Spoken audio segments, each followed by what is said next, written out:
Boa noite, Carol. Pois é, o próximo capítulo já é amanhã. Uma comissão especial às 3 horas da tarde vai discutir na Câmara Legislativa o substitutivo ao projeto que prevê essas mudanças no Fundo da Previdência Social dos servidores aqui do GDF e também que cria uma previdência complementar. Aí vai ter a participação de especialistas, sindicatos, para discutir bastante esse tema que tem sido polêmico. De acordo com o presidente da Câmara Legislativa, Joey Vale, esse substitutivo, ele separa a Previdência Complementar, seria um novo projeto que só vai ser apreciado em outubro e cria esse fundo da Previdência que unifica as previdências já existentes, mas ele diz que ao invés de ter a contribuição só dos patrões e dos empregados, teria uma outra contribuição, outra fonte que poderia ajudar nesse fundo. E aí é o que a gente vai ver.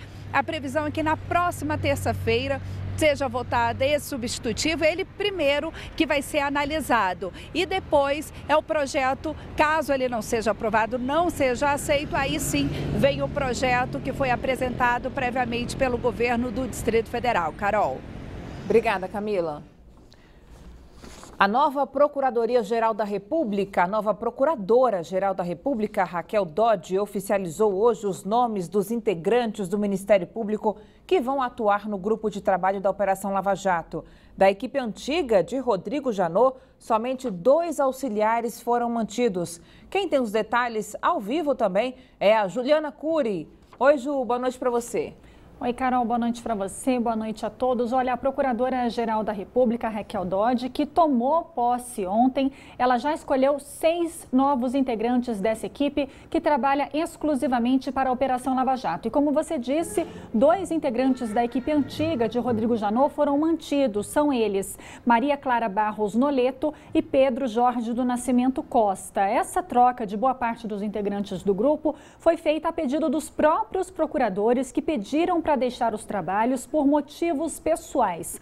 Mesmo assim, Raquel Dodge quer que seja feita uma transição gradual no prazo de 30 dias, porque há muitas informações, grande parte dessas informações, inclusive sigilosas. Agora, quem vai coordenar esse grupo de trabalho da Lava Jato é o procurador José Alfredo de Paula Silva. Os integrantes desse grupo, Carol, têm que participar das audiências relativas à Lava Jato e também solicitar informações e documentos de interesse das investigações. E falando em Lava Jato, o ministro relator da operação lá no Supremo, o ministro Edson Fachin, deve tomar uma decisão amanhã com relação à denúncia contra o presidente Michel Temer, se essa denúncia será enviada ou não ao Congresso Nacional. A defesa do presidente pediu que o STF arquive essa denúncia, que é de obstrução à justiça e organização criminosa, ou então que devolva essa denúncia à Procuradoria-Geral da República. Lembrando que se o Supremo aceitar essa denúncia e enviar essa denúncia ao Congresso Nacional,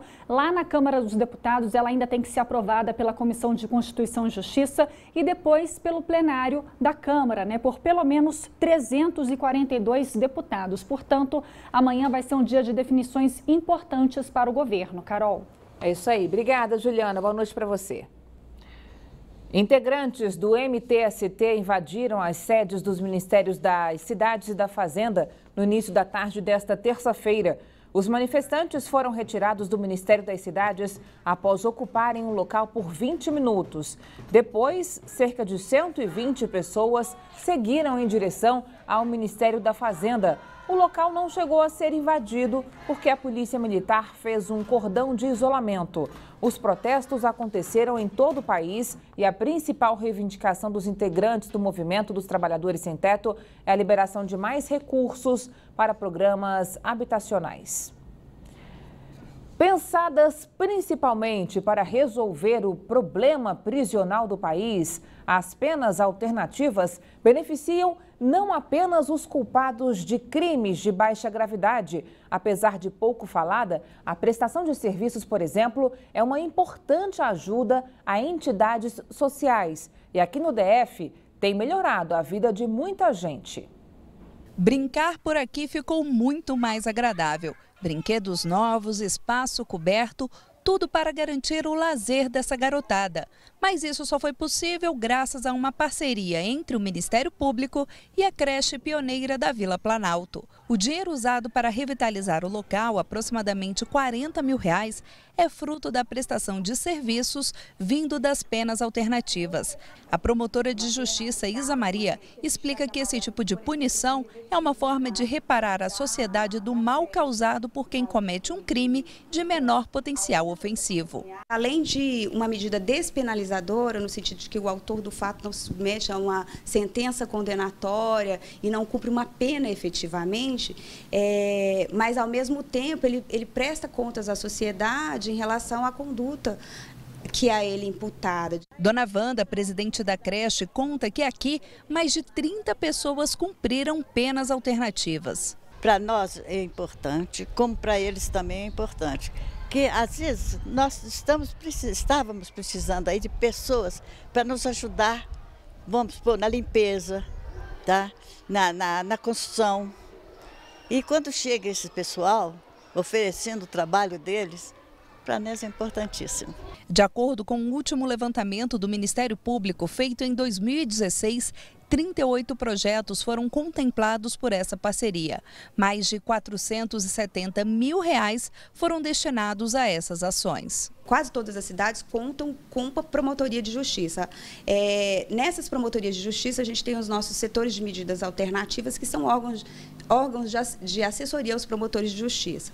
Esses setores de medidas alternativas, eles cadastram as instituições da cidade, enfim, as instituições, entidades e instituições da sociedade civil organizada que se tornam parceiras do Ministério Público no acompanhamento da execução dessas medidas alternativas.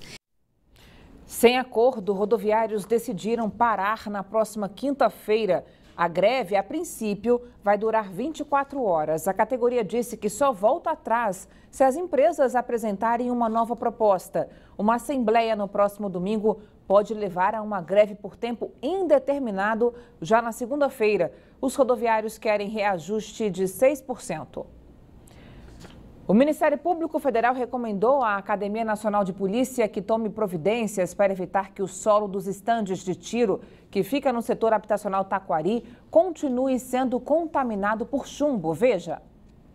Na Academia Nacional de Polícia, o chumbo, que faz parte da composição dos projéteis usados nos treinamentos, é descartado ali mesmo. Por isso, na recomendação feita pelo Ministério Público Federal, é solicitada a implementação das medidas propostas pelos peritos da Procuradoria-Geral da República e pelo IBRAM.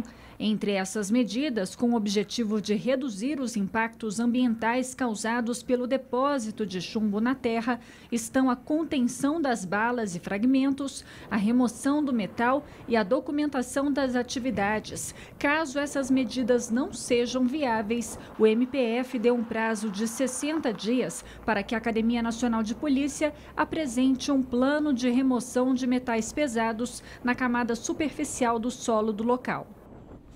Em Brasilândia, a Polícia Militar prendeu um homem por captação irregular de água.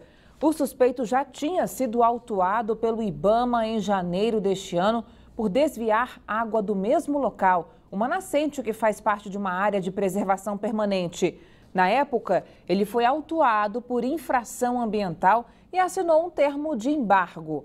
Desta vez, o homem foi levado para a Delegacia do Meio Ambiente e vai responder por crime ambiental e descumprimento de ordem de embargo.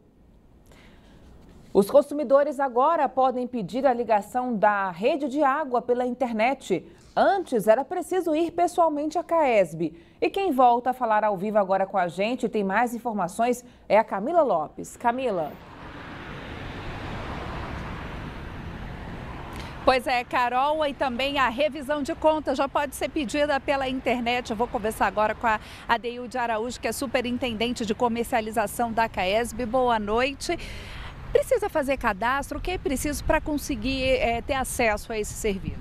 O usuário precisa entrar no próprio site da CAESB, fazer um cadastro prévio, ele tem que anexar um documento pessoal e um comprovante de residência, preencher uma ficha e encaminhar para a CAESB. A CAESB valida esse cadastro e em seguida ele tem acesso a todas as funcionalidades que vão sendo colocadas no site. Qual outros serviços que já podem ser acessados pelo site? Ele pode procurar a declaração de situação de débitos, acompanhar consumo, segunda via. E agora a gente está colocando o pedido de ligação de água e a reclamação de conta. Tem pessoas que reclamam, quando eu vou acessar o site pelo celular, acabo não conseguindo. Vocês também se preocuparam com isso? Sim, o site foi estruturado de forma que o acesso ao celular também é fácil, não desconfigura quando o usuário acessa pelo celular. Muito obrigada, Edeilde. É isso, Carol. Então, agora facilitando a vida do consumidor, tudo pelo site. Volto com você aí no estúdio. Carol, boa noite. Tá bom, obrigada, Camila. Boa noite para vocês aí também. Olha só que história. 2 moradores de rua se conheceram e se apaixonaram lá no Rio de Janeiro e encararam uma viagem a pé até aqui, a capital, para mudarem de vida. Ela chegou a trabalhar como jornalista, mas abandonou tudo depois de uma tragédia na família e se entregou à bebida. Ele também passou por algo parecido, largou a vida de comerciante depois de um divórcio e se rendeu ao mesmo vício. Mas hoje, o casal, acolhido em uma casa de recuperação de Lusiânia, aposta em uma segunda chance de vida. Veja. Ademir e Cláudia se conheceram no Rio de Janeiro. Cláudia morava em Brasília e trabalhou como jornalista na capital. Na época, com 20 anos, ela tinha um futuro promissor, até que recebeu uma proposta de emprego e se mudou para Angra dos Reis. Só que a carreira de Cláudia começou a desandar depois de um acidente de carro no Rio de Janeiro. Ela perdeu o irmão e ficou 3 meses internada. Quando saiu do hospital, passou por muitas dificuldades. Fiquei num hospital durante 3 meses, passei uma procuração para uma pessoa na época e quando eu saí do hospital eu não tinha mais nada. E eu cheguei a conversar com o juiz, ele falou que não tinha jeito porque eu passei uma procuração e dei livre arbítrio para a pessoa ter tudo. E eu fui para a rua porque eu não tinha onde morar, me apavorei também porque eu não tinha nada e comecei a beber. Muito. Consegui alguns trabalhos em casa de alimentação, restaurante. E confesso a vocês que uns 2 eu saí porque eu bebia. Depois de 3 anos catando latinhas nas ruas de Angra para sobreviver, Cláudia conheceu Ademir, que também tinha problemas com álcool e já vivia nas ruas há 3 anos também. Eu tinha um comércio, né? No meu nome, trabalhava com produto de limpeza, essas coisas, tinha a minha loja. Foi a separação, me separei de uma mulher e fui para as ruas. Deixei tudo, abandonei tudo que eu tinha e saí para a rua. E a Cláudia hoje para mim é tudo. Sem ela eu acho que eu ainda estaria naquela vida também jogado, sem perspectiva de vida, né? Estaria do mesmo jeito. Os 2 se apaixonaram e decidiram mudar de vida. Cláudia se lembrou de uma tia que morava em Brasília e o casal decidiu vir até a capital. Mas sem dinheiro para a passagem de ônibus, os 2 encararam as rodovias a pé. Foram 2 longos meses de viagem e muitos obstáculos. E a pior delas foi a 252, que é a antiga BR-040. Onde não tinha nenhum restaurante, nenhuma padaria, nenhum posto de gasolina, para que nós pudéssemos pedir um café da manhã, que nunca nos negaram, pedir ajuda de caminhoneiro no posto, também nunca nos negaram. Ao chegar em Brasília, o casal não conseguiu ajuda e continuou a perambular pelas ruas, até que uma empresária encontrou os 2 e os levou para uma casa de recuperação em Lusiânia. Hoje, Cláudia e Ademir estão longe das bebidas há 6 meses e conseguiram até realizar o sonho de se casar no civil, mas agora precisam de ajuda para conseguir emprego e refazer a vida. Hoje estão há 6 meses na casa, né? Obedeceram as regras, estão bem. Eles já são pessoas que ajudam a gente lá dentro, né? Com os afazeres, ajudam a gente com as vidas. Eu preciso de um trabalho, né? Que seja um trabalho digno. Qualquer coisa que seja coisa boa para mim, né?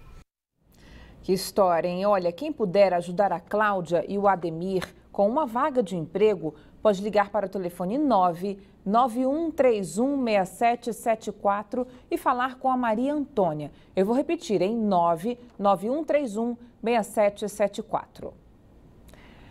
Começa mais uma Semana Nacional de Trânsito com ações educativas e fiscalização intensa.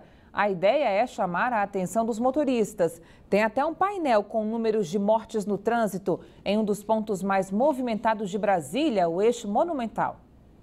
A estrutura foi inaugurada hoje no Eixo Monumental, perto do Museu do Índio. O placar informa o número de mortes em acidentes de trânsito no Distrito Federal. O diretor-geral do Departamento de Estradas de Rodagem diz que o objetivo é conscientizar os motoristas. O objetivo é que nós possamos resgatar cada vez mais os princípios da paz e da cidadania no trânsito em Brasília. O número de mortes em acidentes de trânsito caiu aqui no Distrito Federal. O Placar da Vida registra que de janeiro a setembro deste ano foram 173 mortes. No mesmo período do ano passado, foram 272, quase 60% a mais. É o melhor número de toda a história, mas não é o ideal. Nós perseguimos acidente com morte igual a 0 em Brasília. A montagem da estrutura faz parte da Semana Nacional de Trânsito e Mobilidade. Mas para alguns, mesmo que o objetivo da estrutura seja para reflexão, o local escolhido para a instalação dela pode distrair os motoristas. Eu acredito que distrai, que eu já estou sendo distraído. Talvez um pouco, por estar perto do semáforo, às vezes a pessoa pode olhar, pode causar um acidente, sim. A ideia é que nós coloquemos em locais que efetivamente não façam nenhum dano à atenção. Tanto que aqui temos um semáforo, as pessoas, na verdade, que melhor aproveitarão a visibilidade são aquelas que estarão parados, olhando para o placar. O painel é móvel e vai percorrer a cidade para que mais motoristas do Distrito Federal tenham acesso às informações. Nenhum detento recebeu até agora uma das 175 novas tornozeleiras eletrônicas que o governo adquiriu há 2 semanas.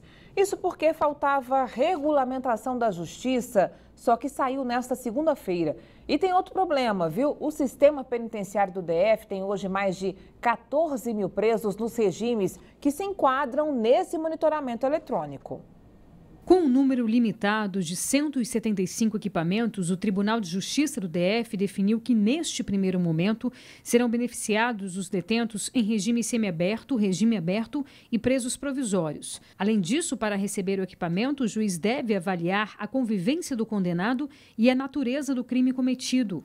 Outra exigência é que o detento tenha residência fixa, com energia elétrica e possua um celular ativo para contato. Agora, a Justiça precisa determinar quantos equipamentos serão destinados para cada uma das unidades de detenção. Com a regulamentação, a previsão é que a liberação para o uso do equipamento aconteça nos próximos dias. A gestão desses equipamentos será feita pela Secretaria de Segurança Pública.